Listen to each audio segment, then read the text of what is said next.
Sa iba pang balita, muli namang nasaksihan ang paglipad ng nasa 20 magagarang hot air balloons sa naganap na Lubao International Balloon and Music Festival sa Pampanga. Mula sa mga classic balloon designs, tampok din ang ilan sa mga cartoon characters na mas nagbigay kulay sa nasabing 3-day event. Ang mga detalye sa report ni James Galange. Tinatayang nasa libo-libong katao ang dumalo sa ginanap na Lubao International Balloon and Music Festival sa Padera Verde, Lubao, Pampanga mula April 11 hanggang April 13. Sinimulan ito ng hato performances mula kina Scott Dakli, Lola Amor, Earl Agustin at marami pang iba na talaga namang in-enjoy at nagpakilig sa fans.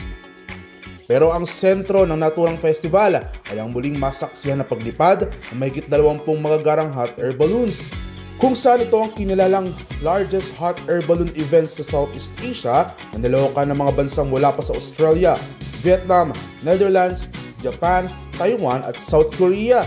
Natampok ang iba't ibang classical at cartoon designs tulad ng Angry at Tweety Bird. Huling idinaos ang naturang festival noong 2019 matapos ang paglaganap ng COVID-19 pandemic. Para sa DZRH TV, ito si James Galange, una sa Pilipinas, una sa Pilipino.